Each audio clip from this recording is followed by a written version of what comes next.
Welcome to the Fool's Journey Explained. This series, I'm taking you through the Major Arcana so you can be more familiar with these cards and read with more confidence. This is the final chapter in the Fool's Journey. So if you haven't watched the previous videos, I'll pop a link below for you to catch up on the playlist. In the previous chapter, we ended on a bit of a cliffhanger with the Fool experiencing a tower moment. Now, our intrepid adventurer is picking up the pieces and starting again a little slower and a little wiser. So here we are with the 5 cards in this series, this final series, and we're going to start with the Star card.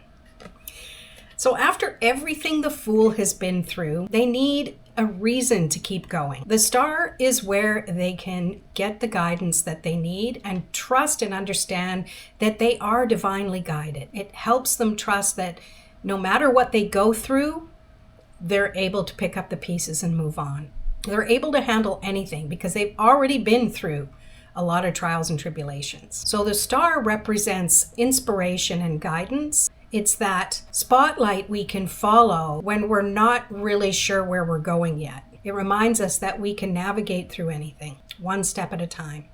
So as you can see on the card, the figure is naked, which points to vulnerability and honesty and about being willing to be seen as we are. They have 1 foot in the pool and 1 foot on land, which shows that they're staying connected to their feelings while also staying grounded in their life. They're pouring water into the pool and onto the land, showing that they can trust their emotions and be guided by what they feel. And there's a large star that's the guiding light in the sky. And there's also smaller stars, and often tarot readers see these as the Pleiades or the 7 Sisters as a constellation that is constant in the sky that can be relied upon. In everyday life, the star can show up when we need a steady mindset. It can help us feel like inspiration is returning, confidence is coming back. It's also about a sign that help is always available to us. Divine help, we need to ask, so we know we're pointing in the right direction. In a major life situation, this card can show up when we need hope after something big has happened, like a breakup or a major change, anything that's forced us to shift our perspective and direction. The star shows that we can start rebuilding, especially when we ask for guidance and trust the process again. As a person, this can show up as someone who brings hope and steadiness, someone we can rely on. They're encouraging, calm, and future-focused. And the star represents the astrological sign of Aquarius. So even with the star's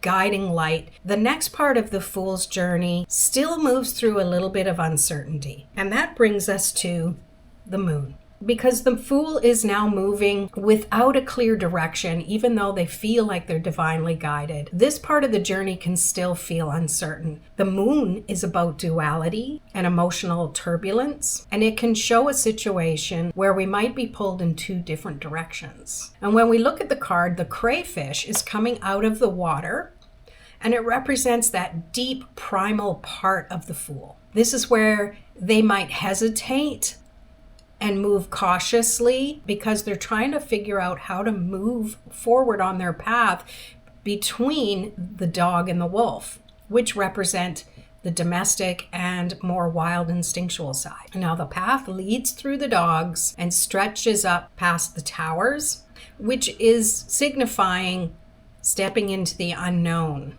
The Fool still has to take this road with little more than the instincts they've developed up to this point. It can be a lonely journey with only that moonlight to guide your way. Now, the moon above, it looks like it's an eclipse, and it's showing that the perspective might not quite be that clear. Things can look a little distorted in moonlight as opposed to broad daylight, and they might misread what they're seeing.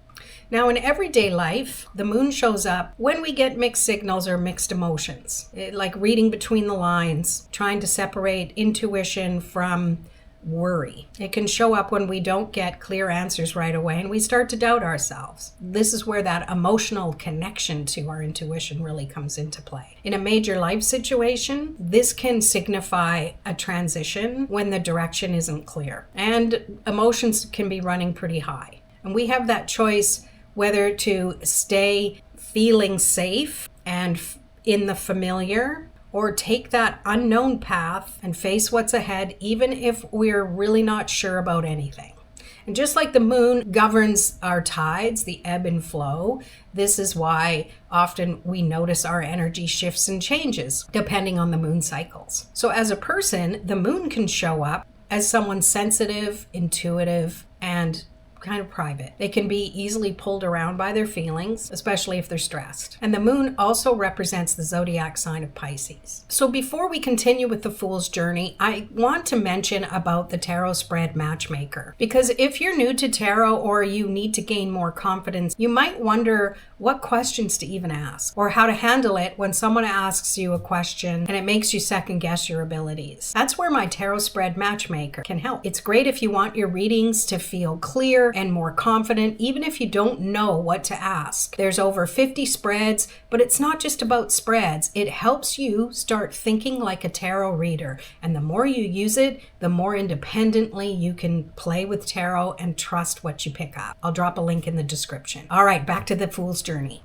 Now, once the Fool makes it through this uncertain stretch, the next card brings clarity. It takes us to the Sun. Things feel more straightforward, and the Fool can trust what they're seeing now. They're in the broad daylight and move forward with more confidence. The Sun card does represent confidence, clarity, vitality, joy, and success. It's a card of being fully present and enjoying all that the Sun can offer. It can also point to achievement and a situation improving and clearing up in a noticeable way. So on the card, the Sun takes up the whole sky. So it's illuminating everything and warming up the situation. You see the naked child, which points to innocence, openness, and with nothing to hide. They're on a white horse, which adds to that purity and forward motion. And the red banner they're holding is like a victory banner. It's bold and bright and interesting. The fabric looks kind of heavy, and yet the child is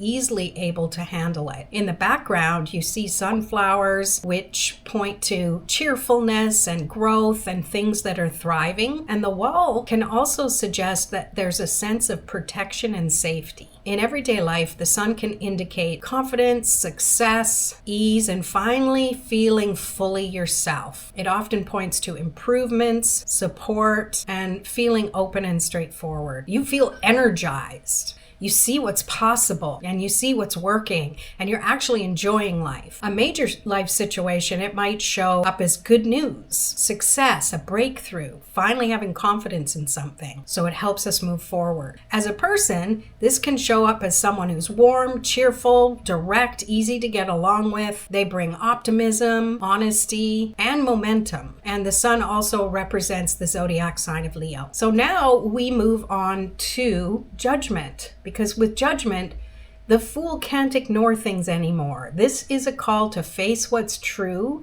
and choose what happens next. So bridging from the Sun, which he's gained so much confidence, he can now look at some things that might have felt a little bit off. So Judgment represents awakening, accountability, forgiveness. It's a turning point where truth is hard to ignore.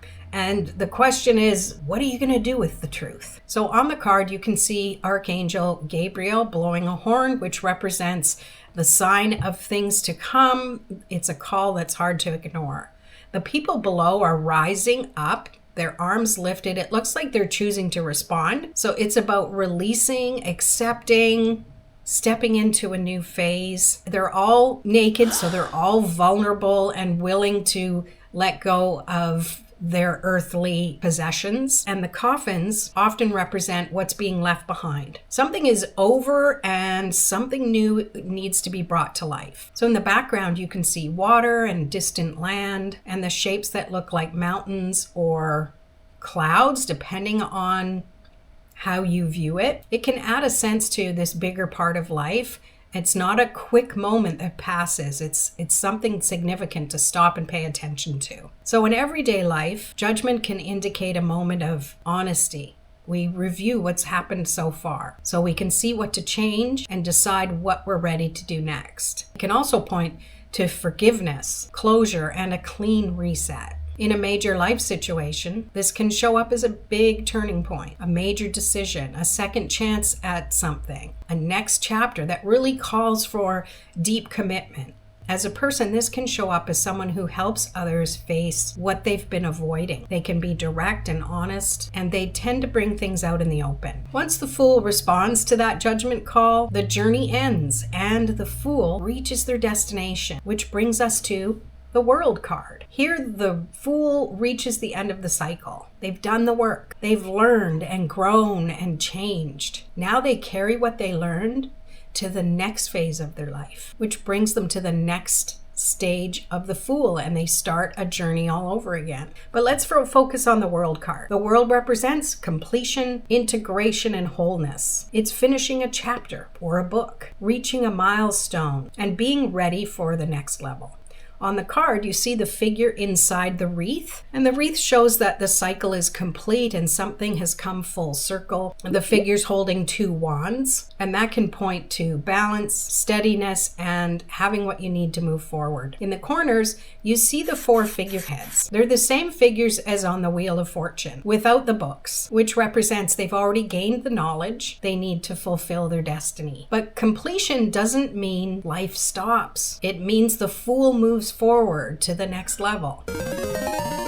And the cycle of the Fool begins a new journey with his newfound experience. In everyday life, the World can indicate finishing something and feeling settled about it. A goal is reached, a process is complete, and you feel ready to close a chapter and move on. In a major life situation, this can show up as graduation, completing a long project, relocation, finishing a life chapter, or reaching a milestone that changes your life in a major way. As a person, this can show up as someone who's well-rounded, steady, confident. They follow through and they see the big picture of things, and they help others see it as well. This completes the final chapter of the Fool's Journey Explained. From the beginning, we watched the Fool step into the unknown, face choices and consequences, move through deep change, and come out the other side with a whole new level of confidence. I hope you enjoyed this series. Please hit that thumbs up if you did. Subscribe, stick around for more videos. Use the comments to ask questions and get support. And remember to check out the link for the Tarot Spread Matchmaker, which can really help you up-level your reading confidence. And we'll see you in another video.